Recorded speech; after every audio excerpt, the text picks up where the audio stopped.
The White Sox have come back to win 5 straight games. Wait. The White Sox did that?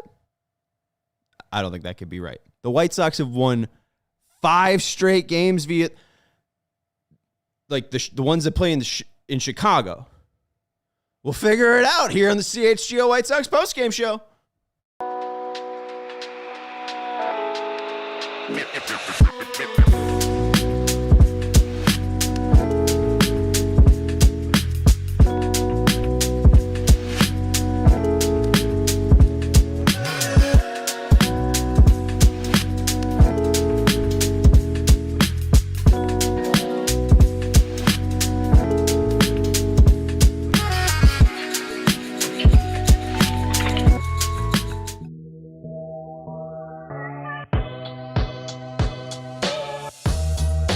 Welcome into the CHGO White Sox post-game show presented to you by Bet365. Whatever the moment, it's never ordinary. Welcome into Studio B of our CHGO offices here in the West Loop of Chicago. I am your host, Sean Anderson. Alongside me, producer Joey Christopoulos. Good morning, Sean.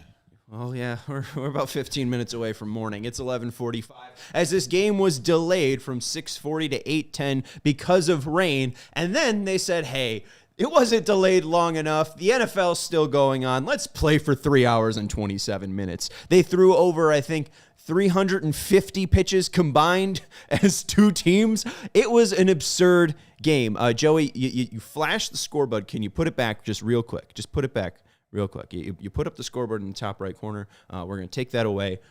We are coming to you live after a White Sox winner, 11-8 over the Minnesota Twins. You can put it up back now. It was dramatic effect. We were, people didn't see big the score. reveal, Now big reveal. Obviously, nobody watched, right?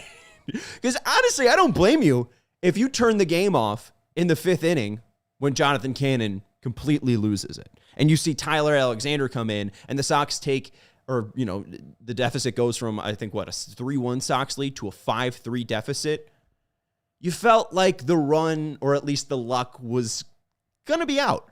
Because while they did come back on Sunday, it wasn't as dramatic of a comeback as tonight or yesterday. They came back on Monday, but again, it wasn't that dramatic of a comeback as yesterday or tonight. But man, the White Sox have saved every bit of magic to beat the Minnesota Twins, not only sweep them, but mop them. They win a 4-game series. They take the season series against the Twins 7-5, a huge development for the Sox. The fact that they're able to get a season series win over any AL Central team is a massive, massive victory for them. And mainly, the past 2 nights, they just haven't quit. I mean, Brooks Baldwin with a broken bat single to keep the game alive yesterday, and Michael A. Taylor by the skin of his teeth hitting that ball fair. I didn't watch that game, and what a game to miss. Sox end up taking the lead in victory in last night's game after not giving up, and tonight, not giving up. The Twins gave them opportunities.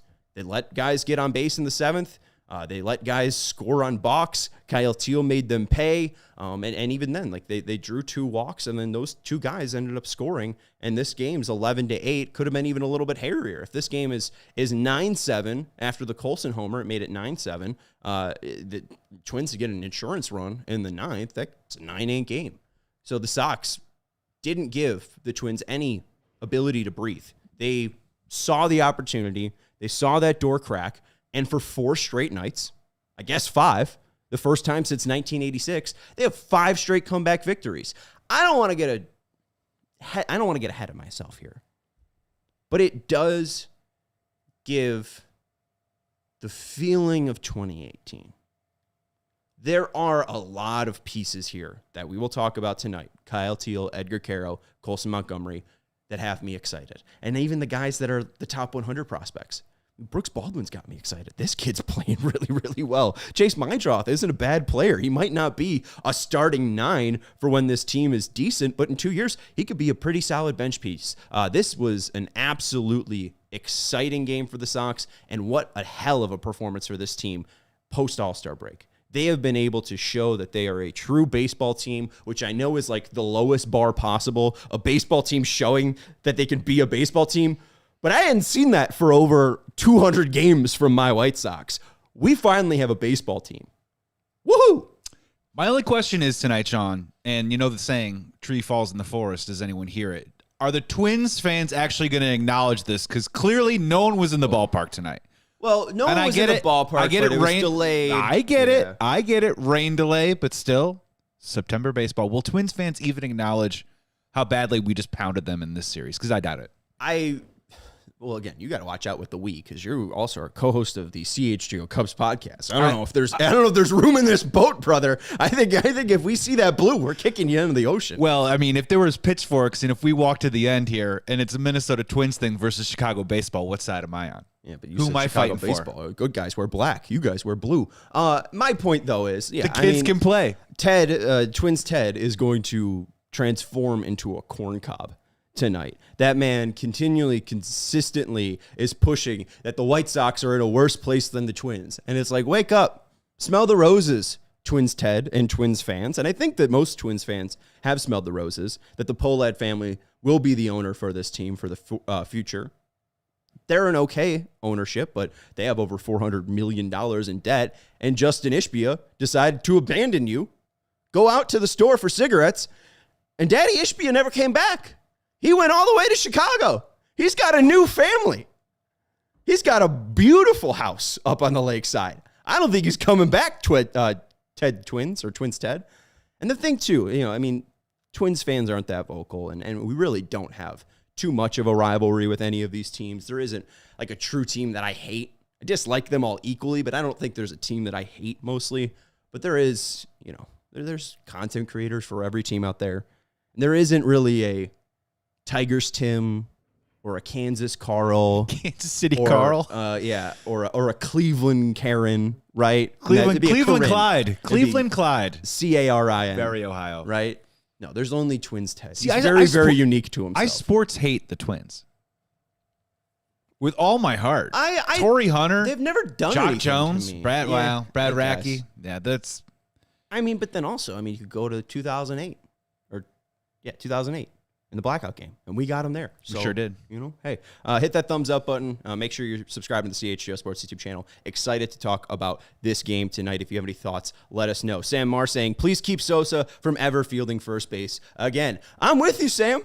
Again, I don't make the calls when it comes to the roster. I wish we could have a very exciting team. I think I'd draw up a lot of fun lineups, a lot of them that wouldn't include Lenine Sosa playing first base. Kevin M. also saying, I stayed up late to just show up here and say how sweet it is to sweep the Twins in Minnesota. That was so enjoyable. Happy to see you, Kevin. Ashley's here in midnight time in Eastern Standard Time, hanging out with the Sox faithful, and even Shy Sox Anthony saying late night sessions, hell of a kick-ass sweep and mini. Celebrated everyone. The kids are crushing Rockets and Taters. Love it. Let's talk about those Rockets and Taters. Your longest balls from tonight, traveling 400 feet, were Colson Montgomery at 455, Kyle Teel at 413, and Edgar Quero at 403. Quero's would have been a homer in 18 out of 30 parks. He hit it off that very tall wall in left field, but a fantastic game from Lenine Sosa, an even better game from Colson Montgomery, and then on top of that, a fantastic, phenomenal game from Kyle Teel. I didn't even realize this. Edgar Quero had 3 hits. I tweeted out that he has 7 3-hits. Now Edgar Quero has 8 3-hit games this season. Kyle Teel with a 3-hit game tonight, gives him 7 on the year. So Quero, 8 3-hit games this year. Teel, 7 3-hit games this year. And let's start there. Quero's the leadoff hitter at DH. Teal's batting second at catcher. Casey Boguslaw making a very prompt or valid kind of view of that lineup, asking, when was the last time you saw 2 primary catchers be the first and second hitters for this team? Or just any team? I really can't find it. And you think prior to 2020, when the NL instates the DH, there's likely no NL examples prior to 2019. Because why would you ever put 2 catchers in a lineup at that point? The likely part of you only seeing that is either from an American League team from the 70s on, when the DH was put into the American League, or post-pandemic, the NL or AL putting it in there. And I did my best. I got through 2020, and I couldn't find any team that had a catcher leading off and then a primary catcher whose his main position is catcher being the DH. There was some possible examples where Dalton Varsho and Carson Kelly both batted in first and second, but whenever Kelly led off, Varsho was down the lineup. Whenever Varsho was up top, Kelly was down the lineup. There was the other part where MJ Melendez in 2022 had 4 games where he led off as the catcher, and then Salvi Perez batted fourth, but that's fourth, not second. Like Kyle Teel and Edgar Quero have been very unique catchers to watch. Not only is it unique to see 2 highly thought of prospects on the same roster, but the fact that these 2 outside of that position can bat 1 and 2. You rarely see a catcher batting above 3, and you rarely see 2 catchers batting above 3 or even 5. Absolutely absurd what you've seen from Teel and Quero. And here's what sticks out.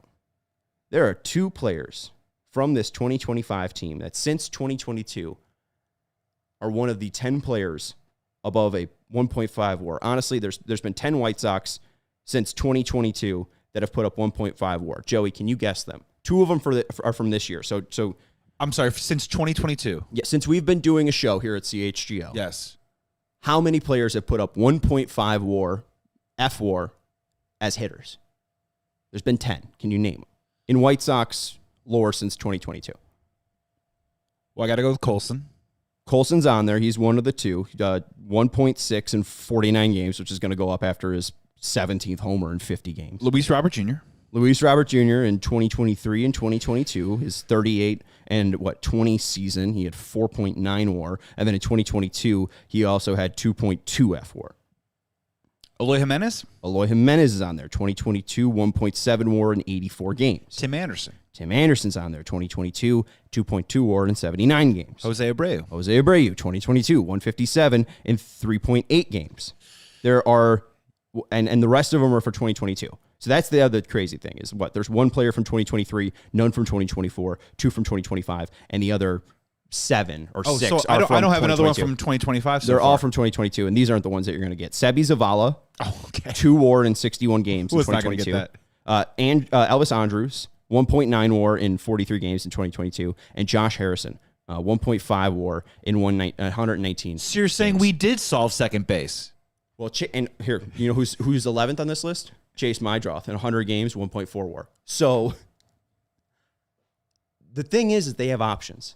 We haven't seen this competitive type of baseball on the South Side for a long time, since 2021. We have been desperate for any pulse on the South Side. And if these 3 just didn't hit from September 3rd to the end of the year, I think we'd all have questions, but be like, oh, hey, we're still excited. And what do they keep doing? They keep hitting. Every other night, Kyle Teel has a 3-hit game. Every other night, Edgar Quero has at least a 2-hit game. And it seems like every goddamn day, Colson Montgomery is hitting a home run. If you are excited about the White Sox, I understand there is a ton of trauma and baggage around being a White Sox fan since 2020.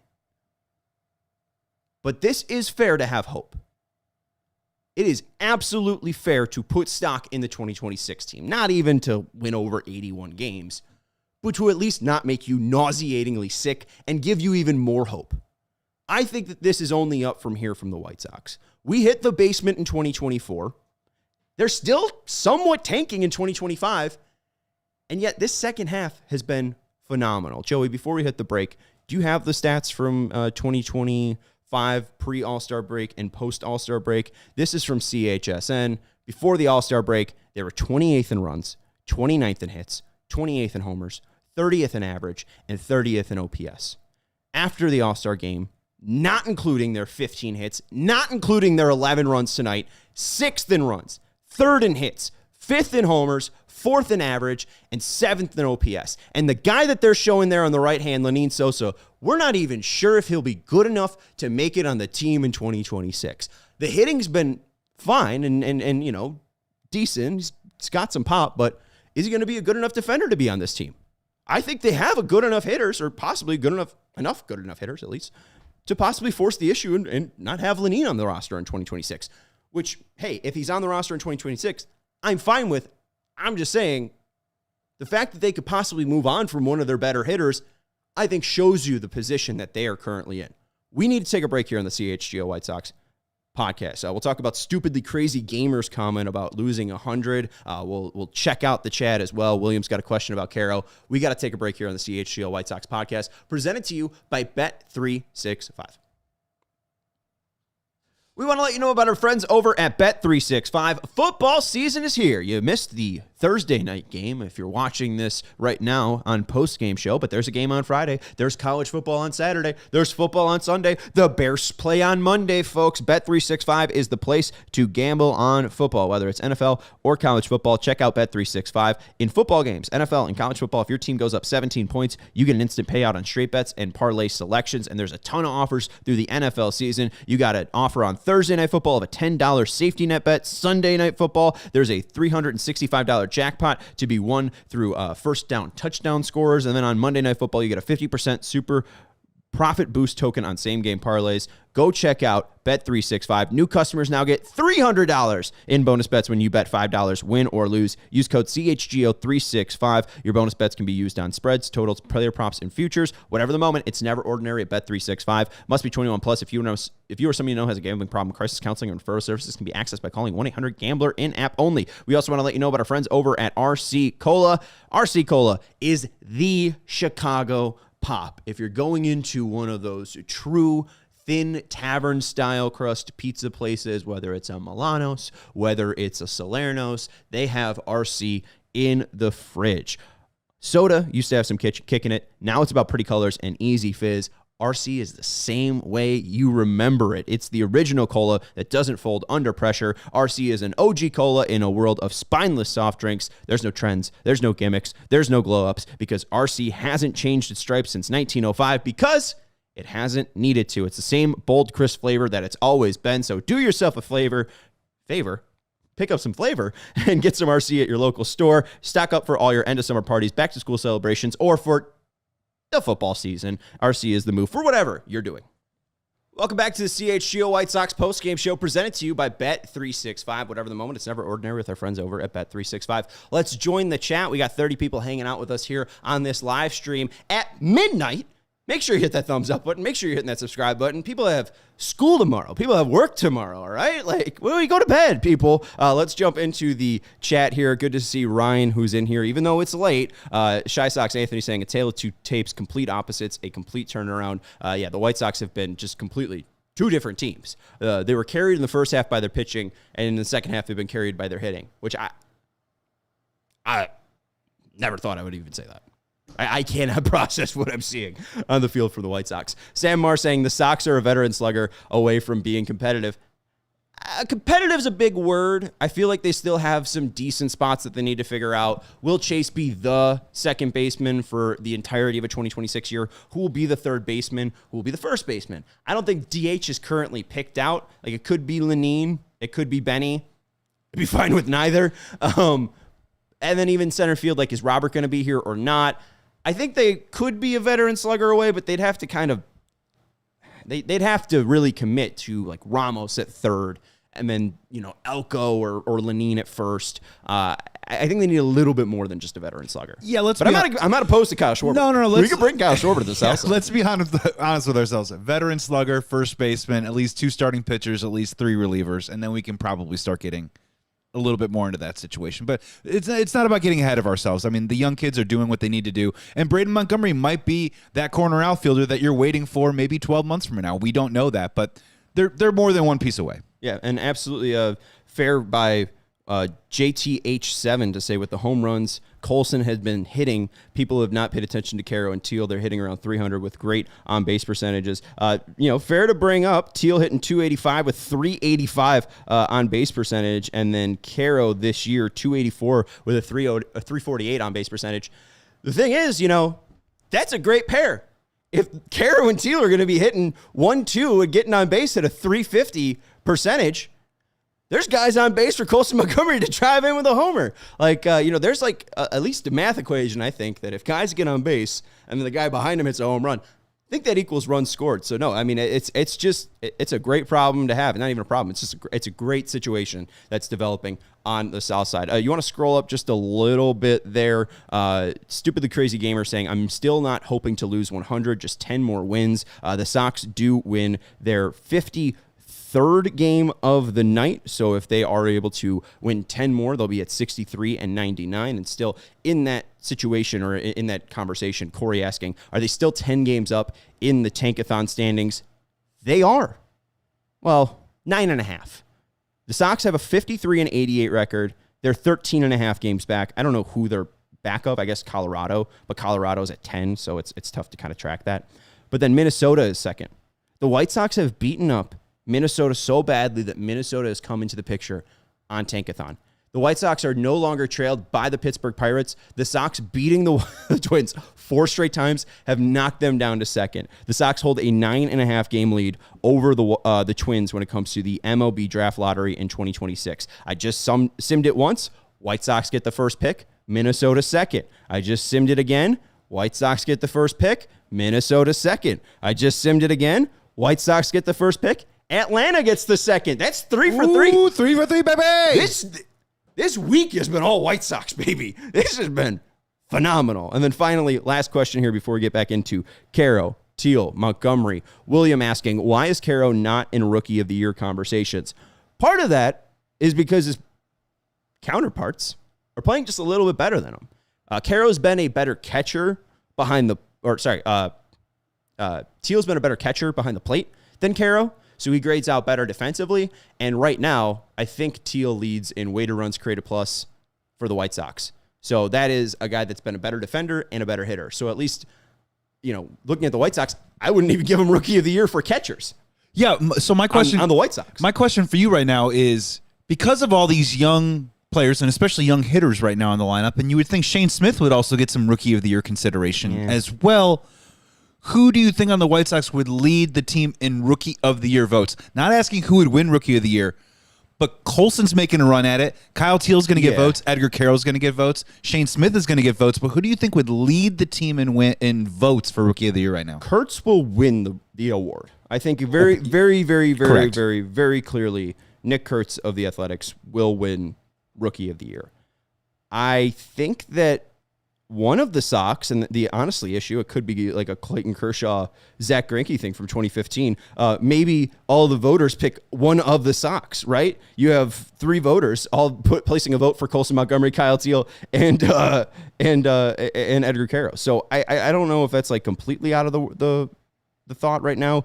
Kurtz leads. Roman Anthony was second, but Anthony just got hurt. So that could leave the door open for Colson Montgomery to come back. Jacob Wilson had a pretty nice start, but then you have Will Warren and Carlos Nevarez. I think that if a Sox does finish in the top 5, I think it's 4th behind Wilson, Anthony, and Kurtz. But I think that they could still get top 5. I think it's possible. I mean, if Colson Montgomery hits 25 homers, which now he just hit a 17th, I don't think it's completely out of the picture. So we'll have to see. I don't think either of them wins the Rookie of the Year, but it's one hell of a conversation to have. I'm not mad against happening. Also, just since July 1st, Edgar Quero's hit 315, an on-base percentage of 371, and a weighted runs created plus of 141. Kyle Teel, not including tonight, 273, 337, or 373, 417 slug. That's a 125 weighted runs created plus. They have been phenomenal to watch. You throw on Montgomery as well. The future is bright, and hey, we might have to wear shades because of it. I want to talk to you real quick, since we are talking about Colson Montgomery, about a fun stat. This is over from Jacob Hirsch on Twitter. He is the hitting coordinator for Driveline Baseball, and he said, what if I told you there's a metric that spotted Ben Rice, Tyler Soderstrom, and Trent Grisham as breakout candidates before they made their mark in 2025? Meet Banger Plus, which is an iffy name. Banger Plus is aligned. That does sound like an elderly man's health supplement. But yes. Yeah. Take Banger, but like a gas station version. Hey, Frank Thomas, what are you doing over there? Oh, I'm upping my testosterone with Banger Plus. It's safe and been tested on every animal under the sun. Jacob continues defining Banger Plus by saying that it aligns with the big 3 hitting philosophy of Driveline Baseball, which is bat speed, bat to ball skills, and swing decisions. And Banger Plus essentially measures how well a hitter executed all three fundamentals in one. I ended up asking Jacob how our guy Colson has done, because something that we have tracked is most of, if not all of Colson Montgomery's home runs have come on a bat swing or bat speed above 78 miles per hour. A fast bat speed in Major League Baseball is 75 miles per hour. The only player that swings on like an average, an 80 mile per hour bat, and even in like that stratosphere, is Giancarlo Stanton.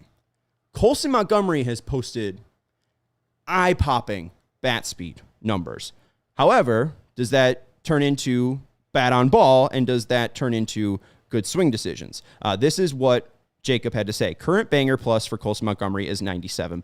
100 would be average, so he's 3 points below average. Fair to call him an average hitter when it comes to this metric, Banger Plus. He says he's just above average in hard hit air and sweet spot percentage, so hitting the ball hard in the air and getting the ball on the sweet spot. He has higher percentages than those, but he has a high whiff rate and he has a high chase, which you can see in the at-bat that he hits a homer on.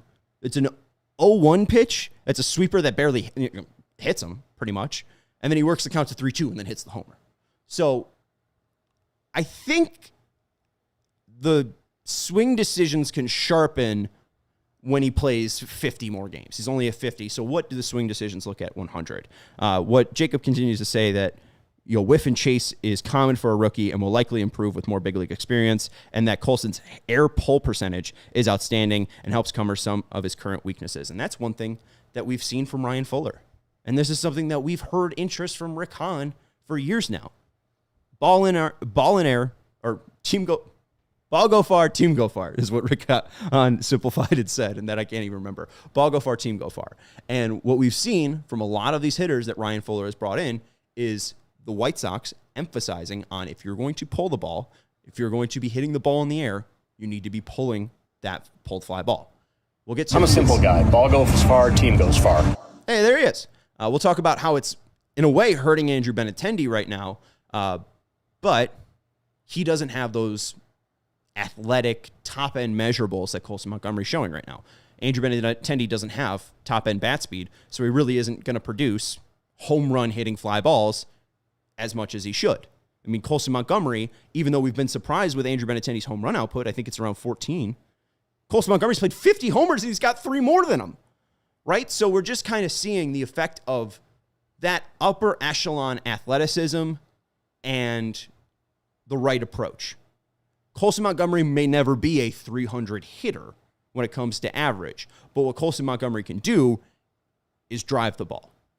In a way, he is a long drive golfer rather than your Scotty Scheffler or your Tony Gwynn, right? I would compare Scotty Scheffler to being Tony Gwynn. He could do everything you need him to, or maybe even like Barry Bonds. You do everything you need him to, where Colson, he might not be that 5-tool player, but he might have like one very important, very, very, very elite skill. Yeah, don't worry about batting average. You want to keep that slug right where it is. I mean, and it's already at an unprecedented pace. So even if he doesn't keep that up, if it's at like the high 480s or low 500s, that's great news. I think one of the things for Colson maybe maturing as a hitter is to eventually, whatever that batting average is, try and get that on-base percentage at least over 30%. Yeah, and I think that's like the true one thing that you need to see from most hitters. I think Kyle Teel and Edgar Quero have been very phenomenal at avoiding this, but you want him to just swing at more pitches in the zone and less pitches out of the zone. If he does want to become Corey Seager, the guy that has mastered swinging at pitches in the zone and not swinging at pitches out of the zone, that's going to be the next step. We'll see how it develops, though, because, again, the fact that he's got 17 homers in 50 games, everything else is kind of a problem we'll figure out. Because if he has 17 homers in 50 games next year, I don't care what his batting average is. If he's playing a plus defense at short, which he has been, I think +5 outs above average, +6 defensive runs saved, he could have a sub 230 batting average for all I care. If all he wants to do is hit fly balls with his bat speed, they're going to lead to a lot of homers. Just final thing here, and this was from Eric Kozak, also of Driveline. He's a hitting trainer. Bat speed increases your margin for error. An example from Schwarber, his average bat speed is 77.2 miles per hour. That's 6th in Major League Baseball. And today, in spite of being fooled and chasing a pitch off the plate, he's still able to generate 73 mile per hour bat speed, and he hit a ball to the opposite field for a homer, a wall scraper, but for a homer. Think back to Colson's, 12th homer, where he hit that ball completely down the left field line, but just swung as hard as it could, and it thankfully hit the foul pole and gave him a homer, right? Like, he can... I think Ryan here saying more Corey Seager, less Kyle Seager, I think he's got, most of Kyle's skill set, but Corey's power, which isn't a bad mix, because Kyle Seager was decent. So he might be, budget Corey Seager and better Kyle Seager, which is middle Seager brother isn't bad. Kyle Seager hit Kyle Seager hit 30+ home runs multiple times. Did he really? Kyle Seager? Yeah, look it up. He at least got you. I'm going to take it back. He at least got you 27+ a couple of times. He hit 35 in his last year. He sure did. And his splits aren't that dissimilar than maybe what you could expect from Colson, at least in the next year or two. As he grows more into his major league role. Yeah, I mean, honestly, that's a fair call. I mean, this is a player with a .251 batting average, a .312 on base percentage, a .442 slugging percentage. I could see the on base percentage and batting average being a little bit lower, but I could see the slugging percentage being higher. I mean, his highest in a season was .499. If Colson's around a .500 slugging and with even a .250 average, let's go. Hit that thumbs up button. We have to take a break here on the CHGO White Sox postgame show. If you have any White Sox thoughts, let me know. I'm here. We're reading the chat for about 15 minutes here on the CHGO White Sox postgame show. We will see you after this break. What's that number I call when I need a plumbing, electrical, heating, or cooling emergency taken care of? For all the right reasons, call 866 Four Seasons. Four Seasons Heating, Air Conditioning, Plumbing, and Electric has been serving Chicagoland for over 50 years. Now is the time to get your air conditioning checked out because the 80s will be back, folks. I am wearing this fleece jacket, but don't be fooled. We have the AC on, and it works when we need it to. Have the people, the experts over at Four Seasons help you out, whether it's AC installation, maintenance, and repair. Four Seasons expert technicians always ensure you receive reliable service, and Four Seasons doesn't charge more for service during nights, weekends, and holidays. Save up to $4,000 on new comfort systems with Four Seasons, new AC units from $39 a month, and AC furnace combos from $57 a month. Again, call 866 Four Seasons. Your trusted local experts are Four Seasons Heating, Air Conditioning, Plumbing, and Electric. Visit fourseasonsheatingcooling.com for all their special offers and money-saving coupons. That's fourseasonsheatingcooling.com. We also want to let you know about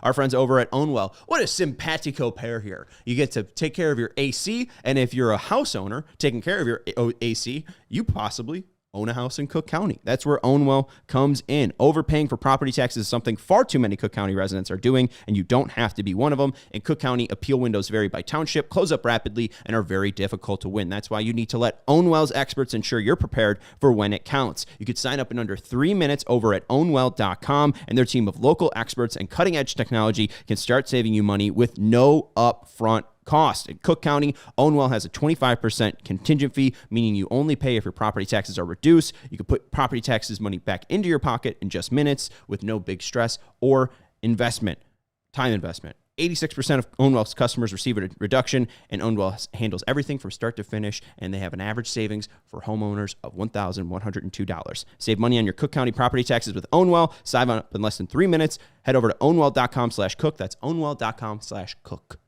Back to the CHGO White Sox postgame show, presented to you by Bet365. Whatever the moment, it's never ordinary with our friends over at Bet365. I am remiss, because I was so damn excited about this White Sox winner, to bring up our current ongoing effort with our friends over at Big Brothers, Big Sisters. Think about your favorite athlete. Colson Montgomery, Kyle Teel, Edgar Quero. Every single one of them has had a coach, mentor, or family member who believed in them first, someone who saw their potential and gave them confidence to go for it. That's what Big Brothers, Big Sisters does every single day. They create those life-changing connections for kids in our community, and for the entire month of September, we at CHGO are partnering with Big Brothers, Big Sisters of America to help fund their mission. Your donation ensures another child gets a mentor, a role model, or a champion in their corner. And you can even be that champion. If you're watching us on YouTube, you can donate directly by hitting the donate button right on your screen. And if you're listening on the podcast, please head over to bbbs.org/allcity. Let's help ignite the potential of the next generation. And again, for our podcast listeners, that's bbbs.org/allcity to not only donate, but you can also sign up to be a big if you're interested. Thank you very much. And again, check out bbbs.org/allcity. Welcome back to the CHGO White Sox postgame show. We see Randy hanging out with us. Go White Sox. Let's keep the White Sox win streak going. This is the White Sox 8th win over the Twins. I screwed up. They played 13 games against the divisional rivals. So they didn't win the series 7-5 because that's only 12 games. They win the series 8-5. So it wasn't even by the skin of their teeth. They could have lost this game and still won the season series. Congratulations to the Sox. This is their 5th straight comeback victory, their first time since May 14th to May 18th. They won on May 14th, 3-2 against the Yankees in New York. May 15th, they won 8-1 in New York against the Yankees. May 16th, they won 4-2 in a comeback against the Royals. On May 17th of 1986, they won in a walk-off 7-6. And then on Sunday, May 18th, they won 5-1. And who got the win that day for the 1986 Chicago White Sox? Joey, I think you were alive. Wait, I'm sorry. Say it one more time. I was looking at the chat. The 5th comeback win of the 1986 team. The last team to win 5 straight comeback wins for the White Sox. Okay. Who recorded the win? Who recorded the win? There is a current White Sox tie. To this, there's a current White Sox person that is tied to this person. Steve Stone? No. Not Steve Stone. It's a front office member, not a player. 1985 front office. 1986 front office member. I give up. You give up. Who recorded the win? It. Yeah. No idea. I was 2 years old. Floyd Bannister. Brian Bannister's father. Oh wow. Yeah. Okay. Okay. No, I'm like what is it? Was it BBT before Bobby Thigpen? I don't have much before that. I like that. And hey, we got Randy in the chat coming up with some fun stuff. He's on CT time, which is Kyle Teel Central Teel time. Central Teel time. I like that. He's on CT, Central Teel time. Or, Kyle if you spell it with a C. Kyle Teel also wanting you to check out South Park. Connor McKnight asked Kyle Teel, which TV show should people check out? Kyle Teel said South Park. I love the fact that he's playing chess and watching South Park. Just playing chess, It's really like the ping pong of the intellectual thought. Yeah. Anyways, fun stuff. Hit that thumbs up button if you haven't already. Make sure you're subscribed to the CHGO Sports YouTube channel. I want to talk about 2 things, Brooks Baldwin and Andrew Benintendi. We'll also talk about our guy Noah Schultz, some iffy stuff about Noah Schultz, but I don't know if you should be hitting the panic button just yet. Brooks Baldwin made a fantastic play in right field today, and it was just something that you wanted to see for the kid. He's 24 years old and has been really well, has hit really well since being called up in July and not being sent back down since. And the one issue that he has had is playing the outfield. He's played left field, he's played center field, he's played right field, he's played third base, he's played second base, he's played shortstop. If they needed to, he'd probably be the backup catcher if Teel or Quero couldn't go, right? He has played every single position, and with that, it's been tough to adjust to every single position. But he made a beautiful, phenomenal play, first inning, robbing Keishel of what would have been his 4th hit. Beautiful full-out dive down the line. Love to see it. And this kid, in the past 41 games, not including tonight, and tonight he went, 0 for 5? Okay, well, not a great night for him.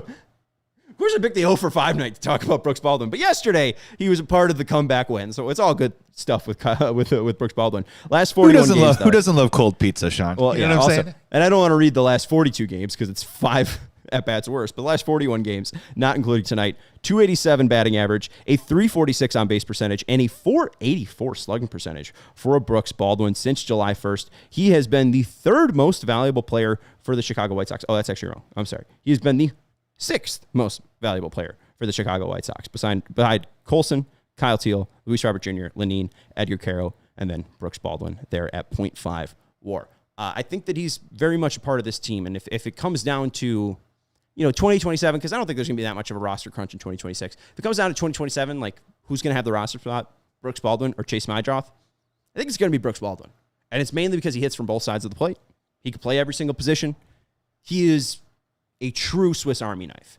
And while the play might not be exactly what you want from a starter, the fact that he could give you somewhat replacement play at, 6 positions?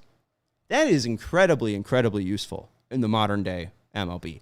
Willie Castro, I think, is a similar player who was a part of the Twins, now a part of the Cubs, right? Like, he really found a stride once he left Detroit into Minnesota. I think that Brooks Baldwin could be of that ilk. We've obviously brought up the reference to White Leary Garcia. Maybe he's White Leary Garcia, who, wasn't everyone's favorite player. I think if Leary wasn't given that extension and it wasn't made a starter at second base and he was mainly a bench piece, I think Leary would have been truly a legend in Chicago. But the fact that he was given so much playing time, that kind of exposed Leary a little bit too much. I think that Brooks can possibly get exposed. So far, so good. And I like the fact that he got sent down to AAA, and not only did the defense get better, but also the back got better. So it does seem like he is a true piece for 2026 for the Chicago White Sox. If you're creating a roster for 2026, I would include our guy, Brooks Baldwin. Let's head over to Sox Machine. SoxMachine.com, James Fegan put out an article about our guy, Andrew Benintendi. It's called The Frustrating 3 Years. Andrew Benintendi's White Sox tenure hasn't met his standards.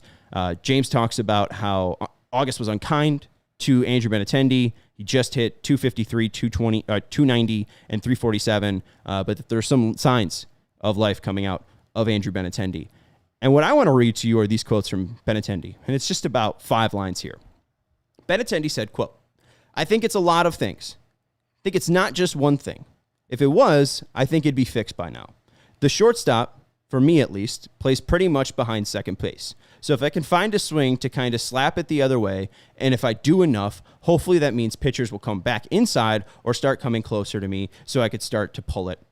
I mean, obviously, I don't think it's a secret, so this is a cat and mouse game. You have to give up something to get it back eventually." And then James says, Benintendi is a more general objection with Venable's assessment of his swing, which he is really just disagreeing with any insinuation that he settled into a place. Venable saying that, the swings in Atlanta look more like Benintendi. Benny said, "I don't think I've been hot one time here." And James says, "Like this season?" Benny says, "Like Chicago. It's been 3 years now. It's been a frustrating 3 years." I feel for the guy in some ways. It's not his fault that the White Sox gave him a Godfather offer. It's not his fault that he accepted the Godfather offer. And at the end of the day, if you were mentoring a big brother, big sister, you'd want him to get a $75 million contract from the Chicago White Sox or any of the 29 other Major League Baseball teams. However, it just makes me so sick that the last thing that Rick Hahn pretty much did was sign that guy. A guy that he wanted in the 2017 draft, that Kenny Williams wanted in the 2017 draft, that they desperately wanted to fall to them, that they waited for 6 years to finally get in free agency. And I don't have the source or anything. This is just me talking out my butt. But I do think that they likely probably had an offer that was like $20 million over the biggest offer Andrew Benintendi had. And the fact that they overpaid a guy that in no way, even at his healthiest, could have lived up to this contract is both laughable and depressing. And I hope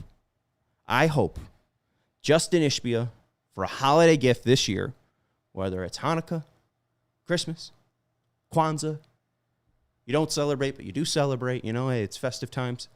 I hope under the tree or I guess next to the menorah. I'm not Jewish, so I don't know where you put the gifts. Hopefully, a $37 million box of cash is sitting there for White Sox fans, so we don't have to watch Andrew Benintendi play in 2026 and 2027. Goop Like Soup says Benintendi might be the nicest guy I hate. He's not a bad person. He really hasn't said anything besides I suck. So I do agree with you. There isn't anything wrong with Andrew Benintendi, the person, but there is a lot wrong with what Andrew Benintendi, the baseball player, stands for, and most of it isn't even his fault. It's just that Rick Hahn and Ken Williams were like, oh, well, this is a guy under $100 million, and we love him. This is a great buy. And we just had to live with it for the past 3 years. And did you see that great play in left field where he dove? He didn't catch the ball. He dove, though. and then the runner from getting a single, he went to second, and the guy that was on first went to third. So, Benny dived and gave two guys 2 extra bases. I think there's a little bit going on where Andrew Benintendi feels a lot of pressure to live up to the type of contract that he signed, that I'm in complete agreement with you, that was over market for him. But when you look at some general numbers and you look at like just easy stuff like slugging percentage or OPS plus, I mean, he only has 2 seasons where he has an OPS plus over 120. He only has 1 season where he has a general OPS over 800. It's generally in like the 760, 770 range when he is right. He's at 731 right now. This is kind of who he is. I mean, for the most part, I guess he had a higher batting average when he was on KC to New York and was slapping the ball all around the field. But more or less, like, this is who Andrew Benintendi is. He's going to pop 18 to 20 home runs, maybe driving 16 to 70 runs. 18 to 20 is a lot. It's just he's a middle of the road player, and I think he's maybe trying to sell himself up a little bit more. And I'm sure he feels the pressure of being the highest paid player on the team. And in that part, I can at least empathize with him. But let's not mistake there's some sort of secret inside of him that should be unlocked that happened somewhere in his career, because outside of 1 season, I think it was his 2nd year in Boston, he's really never met that potential that I think Rick Hahn had for him when he was having googly eyes for him coming out of the draft. No, truly. And I think, again, it's not Benintendi's fault, but at some point, you have to clean up the mess of whose fault it was. And Andrew Benintendi should not be on this team in 2026. With how much hype and how much excitement there is around this current crop of players, wouldn't it be a lot better to have someone in left field who could kind of fit with that crop? I understand center field's a little bit convoluted in the same way where Luis Robert Jr. is going to be coming back for 2026, but Luis Robert Jr., especially post-July, looked like Luis Robert Jr. Andrew Benintendi is telling you himself he hasn't really had it in Chicago. I don't really think it's coming around for him.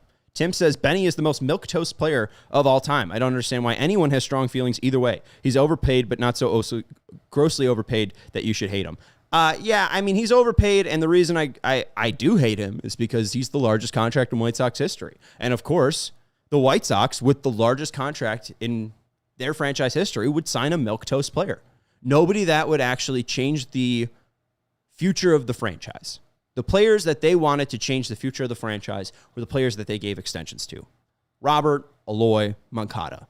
All 3 of those missed, and then on top of that, Benintendi missed. So what? You got a golden sombrero, you win 0 for 4. Have a nice night, Rick Hahn and Ken Williams.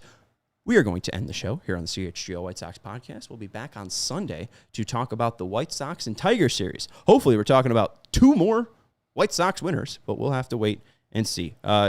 John also saying, I kind of agree with Tim. It's more annoying than anything. I'm sorry if the Benny hate is annoying. 0.4 WAR in nearly 400 games for the guy. 400 games, 246 average, 308 on base percentage, and a 388 slugging percentage with poor defense. I'm just saying it's time. I think you probably guys agree that it's at least time. Whether it's too much on the hate or not on the hate, do you want to see him in 2026? I'd rather see Braden Montgomery. I'd rather see a different free agent. Hell, I'd rather see Brooks Baldwin. I'd rather see Kyle Teel. I mean, maybe they're at the point, too, where Edgar Quero can catch 100 games. Teel can catch, 60 games. And then, the other 60, Teal's playing DH or left field.